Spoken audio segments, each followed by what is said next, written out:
जय हिंद प्यारे साथियों, कैसे सभी के सभी। आशा करते हैं कि आप सभी ठीक होंगे, आप सभी मस्त होंगे और आप सभी एग्जाम 2026 की तैयारी जोर शोर से कर रहे होंगे। मैं आप सभी के एग्जाम 2026 को और आसान बनाने के लिए आज लेके आ चुका हूं हिंदी 12th हिंदी गद्य खंड के अध्याय एक बातचीत के जो रचयिता हैं, हमारे लेखक हैं बालकृष्ण भट्ट जी।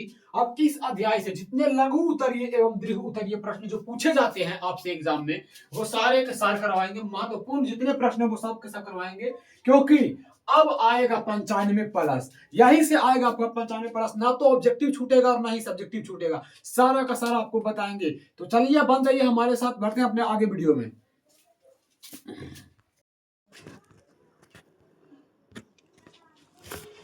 तो आप अपना पहला क्वेश्चन को शुरू करने से पहले एक मोटिवेशन आपको दे देते हैं। मोटिवेशन यह है कि हो के मायूस न यूं शाम को ढलते, यूं शाम की तरह ढलते रहिए, जिंदगी एक भोर है सूरज की तरह निकलते रहिए। कि हो के मायूस न यूं शाम की तरह ढलते रहिए, जिंदगी एक भोर है सूरज की तरह निकलते रहिए। ठहरोगे एक पाँव पर तो थक जाओगे, कि ठहरोगे एक पाँव पर तो थक जाओगे, धीरे धीरे ही सही मगर राह पे चलते रहिए। मतलब होता है कि अगर आप ज़्यादा मायूस नहीं होइए, ज़्यादा टेंशन मत लीजिए और शाम की तरह ढलिए मत। ज़िंदगी एक भोर है और प्रतिदिन आप सूरज की तरह निकलते रहिए। अगर आप कहीं रुकेंगे तो थक जाएंगे, इसीलिए धीरे धीरे ही सही लेकिन रास्ते में चलते रहिए। देखिए कहता है कि अगर हम में वाक शक्ति ना होती तो क्या होता। मोस्ट वीवीआई क्वेश्चन है, बहुत बार पूछता है कि अगर हम में वाक शक्ति ना होती तो क्या होता। देखिए अगर हम में वाक शक्ति नहीं होती तो हमारी भीतरी जो मनोवृत्ति है, ना हम किसी से कह पाते और ना ही हम किसी से सुन पाते।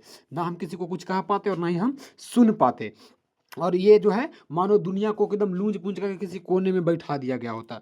तो हम इसका आंसर इस तरह से लिखेंगे कि अगर हम में वाक शक्ति ना होती तो यह पूरी दुनिया हमें गूंगी प्रतीत होती। यह पूरी दुनिया गूंगी प्रतीत होती है, ना कुछ बोलते कोई, ना कुछ सुनता कोई, और क्या कोई कुछ बोल नहीं पाता।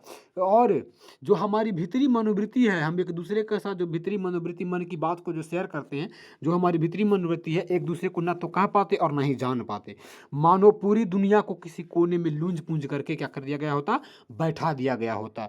कि अगर हमें वाक शक्ति नहीं होती तो हम ना तो कुछ बोल पाते और ना ही हम कुछ सुन पाते। मानो पूरी दुनिया क्या होती, गूंगी प्रतीत होती। ठीक है, उसके बाद है कहना है, अगला हमारा क्वेश्चन कहता है कि वीवीआई क्वेश्चन है, बहुत बार पूछा है कि बेन जॉनसन और एडिसन का क्या विचार है बातचीत के संबंध में। मतलब बातचीत के संबंध में बेन जॉनसन और एडिसन के क्या विचार हैं, क्या कहते हैं ये दोनों। तो देखिए बेन जॉनसन कहते हैं, बातचीत के संबंध में बेन जॉनसन कहते हैं कि जहाँ जहाँ मनुष्य जो होता है ना, मनुष्य जो बोलता है, बोलने से ही मनुष्य के रूप का साक्षात्कार हो पाता है। मतलब कैसन वो आदमी है, वो जब तक बोलेगा नहीं तब तक हम नहीं पता करेंगे कि वो कैसा व्यक्ति है। और जहाँ एडिसन कहते हैं, वो एडिसन वहीं पे वो कहते हैं कि असल जो बातचीत होती है वो सिर्फ और सिर्फ दो लोगों के बीच होती है। असल बातचीत सिर्फ दो लोगों के बीच होती है। तो हम क्या क्या लिखेंगे आंसर में कि बातचीत के संबंध में बेन जॉनसन और एडिसन का अलग अलग विचार हैं। जहां बेन जॉनसन का कहना है कि बोलने से ही मनुष्य के रूप का क्या होता है, साक्षात्कार होता है, तो वहीं एडिसन का कहना है कि बातचीत सिर्फ दो लोगों के बीच होती है। बातचीत सिर्फ दो लोगों के बीच होती है। हम अगले क्वेश्चन की ओर बढ़ेंगे। तो अगला मोस्ट ऑफ वीवीआई क्वेश्चन है, हमारा सबसे ज़्यादा वीवीआई क्वेश्चन है, यही सबसे ज़्यादा बार पूछा है। क्वेश्चन कह रहा है कि आर्ट ऑफ कन्वर्सेशन क्या है। आर्ट ऑफ कन्वर्सेशन क्या होता है बता दीजिए। आर्ट ऑफ कन्वर्सेशन होता क्या है। तो देखिए आर्ट ऑफ कन्वर्सेशन क्या होता है, तो ये बातचीत करने का एक तरीका होता है। एक क्या होता है, तरीका होता है, जो यूरोप के लोगों में पाया जाता है सबसे अधिक। यूरोप के लोगों में सबसे अधिक पाया जाता है। बहुत बार ये वाला बात पूछता है कि बातचीत के मतलब आर्ट ऑफ कन्वर्सेशन कहाँ के लोगों में अधिक पाया जाता है। बोलने का ना एक तरीका होता है जिसमें ऐसे चतुराई भरे प्रसंग छोड़े जाते हैं जिनको सुन के कान नहीं पकता है। जिनको सुनेंगे तो लगेगा कि हाँ सुनते जाएं, जैसे बतियाते हैं ना वैसे ही लगेगा कि हाँ बोलती जाओ, तुम बोलती जाओ, हम सुन रहे हैं। ठीक उसी तरह का है। ठीक है, तो हम क्या लिखेंगे इसके बारे में, लिखेंगे कि आर्ट ऑफ कन्वर्सेशन बातचीत करने का एक तरीका होता है जो यूरोप के लोगों में सर्वाधिक पाया जाता है। यूरोप के लोगों में अधिक पाया जाता है। इसमें बातों के ऐसे चतुराई भरे प्रसंग छोड़े जाते हैं। इसमें बातों के ऐसे चतुराई भरे प्रसंग छोड़े जाते हैं जिसको सुनकर कान कभी नहीं पकता है। कान कभी नहीं पकता है। अगला हमारा क्वेश्चन है, 4 नंबर का क्वेश्चन आता है बोर्ड में मेरे भाई। 4 नंबर का क्वेश्चन आता है कि हमारी भीतरी मनोवृत्ति प्रति क्षण नए नए रंग दिखाया करती है। वह प्रपंचात्मक संसार का एक बड़ा भारी आईना है, जिसमें जैसी चाहो वैसी सूरत देख लेना कोई दुर्घट बात नहीं है। ये एक लाइन दिया है और इस लाइन को कह रहा है कि इसको व्याख्या कीजिए, इसकी व्याख्या कीजिए। तो देखिए व्याख्या में सबसे पहले हम क्या लिखेंगे, जब भी आपको व्याख्या करने के लिए कोई लाइन दिया जाएगा तो सबसे पहले उस लाइन को पकड़ना है कि वो लाइन किस चैप्टर से दिया गया है, वो लाइन कहाँ से लिया गया है, उस चैप्टर का लेखक कौन है, लेखक का जन्म कब हुआ था, उसका मृत्यु कब हुआ था और उसके माता पिता का नाम क्या था, इतना आपको याद कर लेना है। ठीक है, तो देखिए ये जो लाइन है, ये लाइन दिया गया है हमारे बाल कृष्ण भट्ट के द्वारा रचित रचना जो है, बाल कृष्ण भट्ट के द्वारा जो रचित रचना है बातचीत से दिया गया है। तो हम लिखेंगे कि उपयुक्त पंक्ति, ये पंक्ति जो है ना, ये पंक्ति दिया गया है बाल कृष्ण भट्ट के रचित बातचीत से दिया गया है। इसमें वह सीधी बात कहते हैं कि ये जो मन हमारा है ना, हर क्षण अलग अलग बात को सोचते रहता है, हर क्षण अलग अलग रूप दिखाता है, अलग अलग रंग दिखाता है और इसमें इच्छा के अनुकूल जैसा मन चाहे वैसा इच्छा से देख सकते हैं। तो हम लिखेंगे कि उपयुक्त पंक्ति पाठ्य पुस्तक दिगंत भाग 2, हमारा चैप्टर है, किताब है दिगंत भाग 2 के अध्याय 1 बातचीत नामक निबंध से लिया गया है। बातचीत एक निबंध है, तो नामक निबंध से लिया गया है, जिसके निबंधकार बालकृष्ण भट्ट जी हैं। बालकृष्ण भट्ट जी का जन्म कब हुआ, कृष्ण भट्ट जी का जन्म कब हुआ है दोस्त, तो इनका जन्म हुआ है हमारा कि 23 जून 1844 को इनका जन्म हुआ है।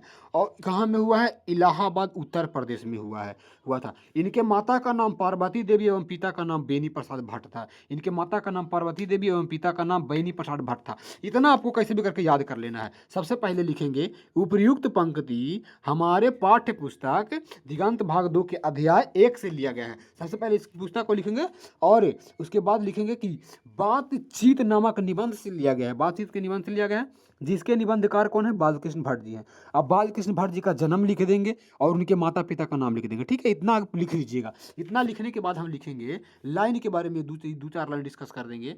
लाइन में हम क्या लिखेंगे कि उपयुक्त पंक्ति के माध्यम से निबंधकार कहना चाहते हैं कि हमारी भीतरी मनोवृत्ति, हमारे जो भीतरी मन के जो इच्छा है, हर क्षण अपना रंग बदलता है, हर क्षण अपना रंग बदलते रहती है। यह संसार का एक साफ तरह का आईना होता है, एक साफ तरह का आईना है, जिसमें आप अपनी इच्छा के अनुकूल कोई भी सूरत देख लीजिए, जैसा मन वैसा देख लीजिए, इसमें कोई दुर्घट बात नहीं है।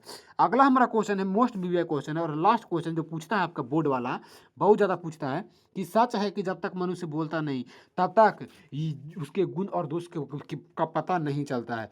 अब ये बात आया कहाँ से है, तो देखिए ये भी लिया गया है हमारे बालकृष्ण भट्ट के द्वारा जो बातचीत है उससे लिया गया है। और ये जो है ना, ये जो बात कहा गया है ये बेन जॉनसन के द्वारा कहा गया है चैप्टर में। तो सबसे पहले वही बात लिखेंगे कि उपयुक्त पंक्ति हमारे पाठ्य पुस्तक दिगंत भाग 2 के अध्याय 1 जिसका नाम है बातचीत नामक निबंध से लिया गया है, जिसके निबंधकार कौन है, बालकृष्ण भट्ट जी हैं। बालकृष्ण भट्ट जी का जन्म लिख देंगे, उनका माता का नाम लिख देंगे और पिता का नाम लिख देंगे।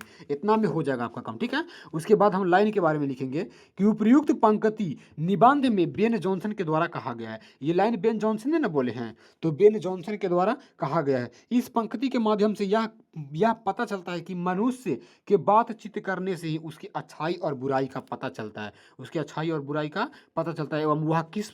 तो आपने देखा कि हमने कैसे आसान भाषा में आपको सब्जेक्टिव का लघु उत्तरीय और दीर्घ उत्तरीय प्रश्न पूछा, बताया, और आपको जैसे पूछेगा बोर्ड वाला वैसे ही आप जैसे हमने बताया वैसे लिख दीजिएगा, आपका एक नंबर नहीं कटेगा। तो मिलते हैं आपसे अगली वीडियो में, तब तक के लिए जय हिंद जय भारत।